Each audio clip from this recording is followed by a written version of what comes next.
Vous êtes-vous déjà demandé ce qui se passerait si Muzan gagnait? Que ferait-il ensuite et y aurait-il encore quelqu'un pour l'arrêter? Les réponses à ces questions sont en fait très surprenantes et ne sont probablement pas celles auxquelles vous vous attendez. Voyons d'abord comment Muzan aurait pu gagner. Au total, 4 grosses erreurs l'ont empêché de gagner et 2 d'entre elles se sont produites à quelques minutes d'intervalle. Par exemple, dans la saison 1 de l'anime, la toute première occasion qu'a Muzan de gagner est lorsqu'il rencontre Tanjiro pour la première fois à Tokyo.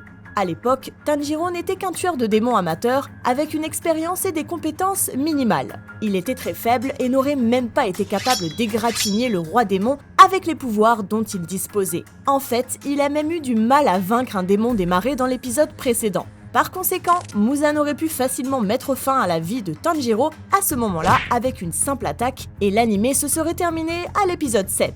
Mais ce n'est pas ce qui s'est passé. Dès que Muzan a repéré les 2 boucles d'oreilles Hanafuda de Tanjiro, il a cru voir un fantôme de Yoriichi et n'a pas voulu prendre le risque de l'attaquer immédiatement et on ne peut pas vraiment le blâmer. Il ne s'est pas vraiment amusé la dernière fois qu'il a affronté l'utilisateur du souffle du soleil, il est donc compréhensible qu'il ne l'ait pas fait, n'est-ce pas? Eh bien non, vous oubliez un détail très important. Muzan n'est pas un roi démon pour rien et il est capable de sentir la force et la puissance d'une personne. Muzan aurait donc dû être capable de déterminer que Tanjiro n'était pas une menace à ce moment-là et de s'en débarrasser immédiatement. Alors, pourquoi n'a-t-il rien fait? C'est à lui qu'il faudra poser la question. Mais nous dirons simplement qu'il était très choqué par les boucles d'oreilles et qu'il n'arrivait pas à réfléchir. Quoi qu'il en soit, il ne s'agissait que de sa première erreur sur 4. Alors laissons-lui un peu de répit pour l'instant. Mais qu'en est-il de la décision qu'il a prise quelques instants plus tard? Quelques minutes après sa rencontre avec Tanjiro, Muzan ordonne à 2 démons de le poursuivre et de l'éliminer. On pourrait penser qu'il s'agit d'une décision brillante de sa part, mais ce n'est pas vraiment le cas. Il n'y a rien de mal à envoyer ses subordonnés s'occuper de Tanjiro. Ce qui ne va pas, c'est qu'il a envoyé Susumaru et Yaaba, qui ne font même pas partie des 12 lunes démoniaques. Si je comprends bien, Muzan a fui Tanjiro parce qu'il avait peur de lui, et son plan était d'envoyer ses 2 démons les plus faibles pour se débarrasser de lui. Ce type n'est pas si intelligent que ça. Je sais ce que vous pensez, les lunes démoniaques étaient probablement trop loin à ce moment-là. Même si c'était le cas et que toutes les lunes étaient vraiment trop loin, ça n'a toujours pas de sens à cause d'un petit détail. Muzan a la possibilité de les téléporter où il le souhaite avec l'aide de Nakime et de son château de l'infini. Imaginez s'il avait fait ça et demandé à Doma ou Kokushibo de s'occuper de Tanjiro. S'il avait toujours peur que Tanjiro soit trop fort, il aurait même pu envoyer toutes les lunes supérieures pour s'assurer de sa mort. Imaginez les 7 lunes supérieures marchant vers Tanjiro en même temps, le combat se serait terminé en 1 seconde. D'accord, jusqu'à présent, Muzan a pris de très mauvaises décisions. Mais il n'a sûrement pas fait d'erreur plus grave que celle-là, n'est-ce pas? Faux!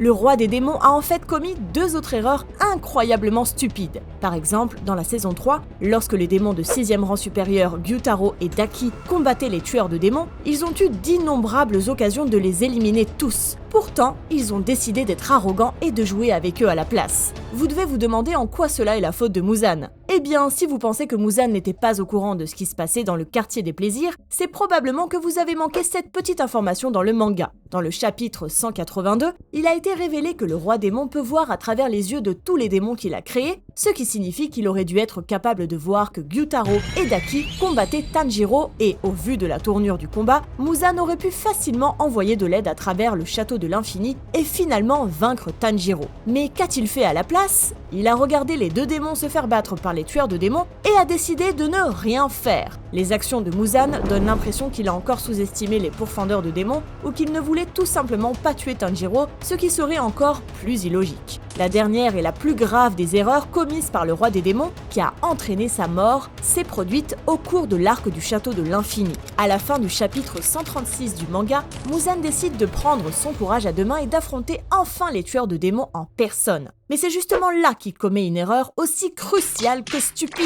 Il ne fait aucun doute que Muzan est incroyablement puissant, mais entrer dans la forteresse de l'ennemi tout seul, ce n'est pas vraiment la meilleure idée, n'est-ce pas? Et pour quelle raison? Seulement pour insulter Kagaya en lui disant qu'il est vieux et moche. Allez mec, tu peux faire mieux que ça. À cause de cette décision, Muzan a été blessé par des explosifs et s'est vu injecter du poison. Il n'a donc pas pu combattre les piliers tout de suite, a dû se régénérer et attendre que toutes les lunes démoniaques soient vaincues. Réfléchissez un instant. Et si Muzan avait élaboré un plan solide et transporté immédiatement tous les piliers dans le château de l'infini? Ainsi, il aurait pu attaquer les tueurs de démons en même temps que les lunes démoniaques, ce qui lui aurait permis de remporter la victoire en un rien de temps. On aurait pu penser qu'après avoir vécu plus de 1000 ans, Muzan serait assez expérimenté pour éviter une telle erreur, mais je suppose que l'expérience ne vient pas avec l'âge dans le cas de Muzan. Ok, avant d'expliquer ce qui arriverait au monde si Muzan parvenait à vaincre tous les tueurs de démons, voyons d'abord si l'armée des pourfendeurs de démons aurait pu faire quelque chose pour l'arrêter. Souvenez-vous des 2 premières occasions qu'a eu Muzan de tuer Tanjiro.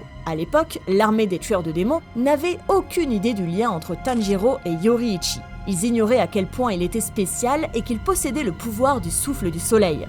Il est donc normal que nous ne reprochions pas à l'organisation de ne pas l'avoir protégé à l'époque. Cependant, lorsqu'ils ont enfin découvert ses capacités et leur importance, pourquoi ont-ils pensé que c'était une bonne idée de l'envoyer avec Tengen pour combattre les démons de rang supérieur? Je veux dire, réfléchissez! N'y a-t-il pas 6 autres piliers qui auraient pu mieux gérer la situation que Tanjiro et ses amis? Il est vrai que Tanjiro est devenu plus fort grâce à tous ces combats, mais c'était tout de même très risqué et il aurait pu mourir très facilement. Donc, ma question est la suivante. Pourquoi ne l'ont-ils pas mis en sécurité et ne l'ont-ils pas envoyé s'entraîner avec d'autres piliers? Il serait devenu beaucoup plus fort de cette façon et aurait été parfaitement préparé pour ses combats contre les lunes supérieures et Muzan. Il s'avère que l'armée des tueurs de démons n'est pas très brillante non plus. Enfin, parlons du sujet le plus important, la victoire de Muzan sur les tueurs de démons. Que se serait-il passé si le roi des démons avait remporté la bataille finale et vaincu tous les piliers ainsi que les tueurs de démons? À ce stade, tous ceux qui étaient assez forts pour s'opposer à lui seraient morts. Même si certains des anciens membres qui n'ont pas participé au combat comme Tengen seraient encore en vie, ils ne pourraient absolument rien faire. Après avoir vaincu les tueurs de démons lors de la bataille finale, Muzan atteindrait son objectif d'immortalité en mangeant Nezuko. Cela signifie qu'il aurait réussi à conquérir le soleil et cela ferait de lui un être invincible. Alors, avec ses nouveaux pouvoirs et son immortalité, que ferait le grand roi démon? Si vous pensez qu'il tuerait tous les humains, créerait une armée de démons et ravagerait le monde, vous vous trompez complètement. Il y a quelques indices dans l'anime qui nous disent exactement ce qu'il ferait. Si l'on en juge par le caractère de Muzan tout au long de la série, il n'a pas l'air d'être le genre de méchant qui se réjouit d'une destruction inutile et insensée. Non, il est bien plus élégant que cela. Et la destruction massive n'est absolument pas son style. Prenons l'épisode 8, lorsqu'il se trouve à Tokyo et qu'il tombe sur des personnes ivres dans une ruelle. Compte tenu de sa force et du fait qu'il est diabolique, Muzan aurait pu les achever sur le champ. Mais il a fait preuve d'une grande sophistication en étant le premier à s'excuser. Après qu'il l'ait empêché de partir, il s'est à nouveau excusé et a essayé de partir sans les blesser. En voyant cela, il est évident que Muzan n'est pas un méchant ordinaire qui cherche à semer le chaos et la destruction. Sa motivation serait probablement de régner sur le monde et il préférerait garder les humains en vie. Il s'efforcerait probablement de dissimuler son identité d'humain normal, comme il l'a fait à maintes reprises dans l'anime.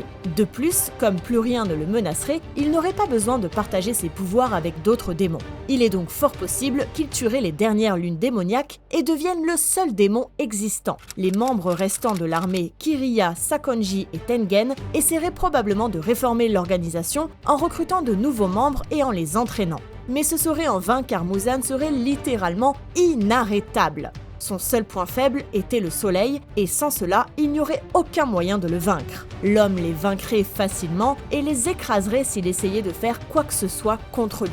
En fin de compte, Muzan réaliserait son vœu d'immortalité et régnerait sur le monde en tant que roi pendant des milliers d'années sans que personne ne puisse rien faire pour l'arrêter. Vous êtes-vous déjà demandé si toutes les lunes démoniaques pouvaient vaincre Muzan? Eh bien, cliquez sur cette vidéo pour le découvrir. La réponse pourrait vous surprendre.